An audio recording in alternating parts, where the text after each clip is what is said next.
Then you have got the light heavyweight title between Jan Blachowicz and Glover Teixeira. Now this is going to be really interesting because looking at what Glover Teixeira has done recently, it's kind of like, yeah, he had to get the title shot, and now he's against somebody that, like, Peter Yan, since he won that title, has looked unstoppable. Because that's it, people saying, well, he's no John Jones. It's like, I don't know. Like, Peter Yan never fought John Jones, did he?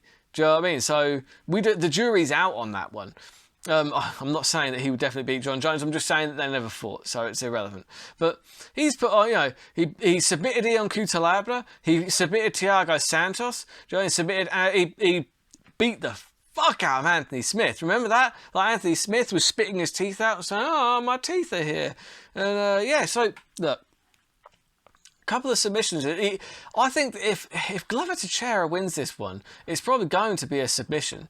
But I'm not saying that he will, because, you know, beating Jan Blachowicz on his current form is just going to be a very tall order. I'm a big fan of Jan Blachowicz. He's put together such a streak. You know, Luke Rockhold, Ronald D'Souza, Corey Anderson, Dominic Reyes, and he obviously beating Israel Adesanya. Like, that was a real feather in his cap, because Israel Adesanya didn't look that small compared to him. People say, oh, he only won because of the wrestling. That's not true, actually. Jan Blachowicz was beating Israel Adesanya on the feet. That was happening. Do you know what I mean? He was landing more than him, and he was scoring more than him. He was beating him on the feet. It wasn't just because of the takedowns, right? Now, the takedowns obviously are always there still. Now, Glover Teixeira, he is very good at jiu-jitsu, really, really good.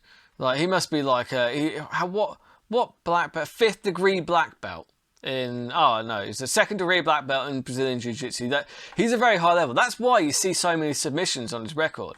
And honestly, that is where I'm leaning on this one. I think that if Glover Teixeira does get the win, it's probably going to be a submission. So let's have a look at the odds on that. The odds are probably pretty trash, to be fair, because I'm sure I can't be the only one to. Oh no, you're getting 7-1 on the submission there. That's pretty crazy. I mean, obviously, Peter Yan is the heavy favourite. I don't think he should be that heavy of a favourite. I don't think that Peter Yan is I don't think that Jan Blachowicz is unbeatable by any means. Do you know what I mean? In fact, you know, we've seen it. Obviously, he's had his losses. Do you know what I mean? He lost to Thiago Santos. These were all at middleweight, though, I guess, weren't they? He lost to Patrick Cummins, Alexander Gustafsson, Corey Anderson Jr. Now, look, I really like Jan Blachowicz. I'm a huge fan of his. I love Polish power. But for me, I feel like this is perfect for Glover. This is a perfect matchup for Glover Teixeira. I feel like he's getting a title shot. Again, he's getting another chance to get that belt around his waist. And I feel like, look, this is his last chance. He knows it. He's rolling the dice. He is going to be going for it. And he has 5 rounds to get it done. I don't feel like Jan Blachowicz is going to get Glover Teixeira out of there. If I was going to be betting on Jan Blachowicz, I would be going for the plus 350 on the decision. I don't think that he's going to get the knock. I think that Glover Teixeira is just too tough. Like, you've seen it like many times before. Teixeira just gets stung and he goes into auto mode, manages to get the takedown, and then manages to get the submission because his Brazilian jiu-jitsu is so good that everything's just second nature. It's mushi, no mind. Do you know what I mean? That's literally, he does everything without having to think about it when it comes to the jiu-jitsu. So for me, getting 7-1 on the submission for Glover Teixeira, there's some value in that bet. Because look, Jan Blachowicz is really good, and I'm not saying he's not. He deserves to be the champion because he's beaten so many people. But Glover Teixeira is right in that kind of bracket that I would put Jan Blachowicz in. You know what I mean?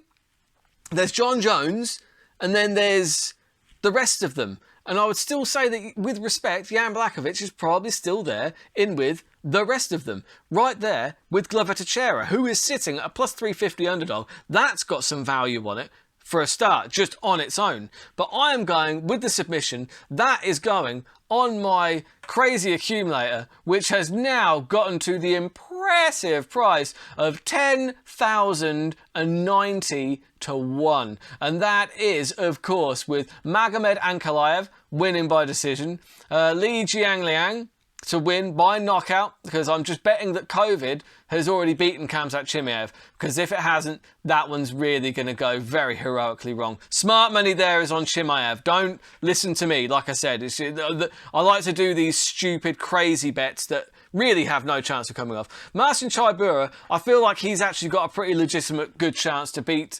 Alexander Volkov. I think that the bookies and everyone are sleeping on Marcin Tybura a little bit. He's really tough. He's going to be very difficult to put away. And if he gets that fight down to the ground, not saying that's easy against someone who's just as big as Volkov, but you know, if he does, then it's going to be a nightmare. Dan Hooker to take out Islam Makhachev. Look, at the end of the day, Dan Hooker his resume is better than Makhachev's right now, and that isn't even close. It's not even close.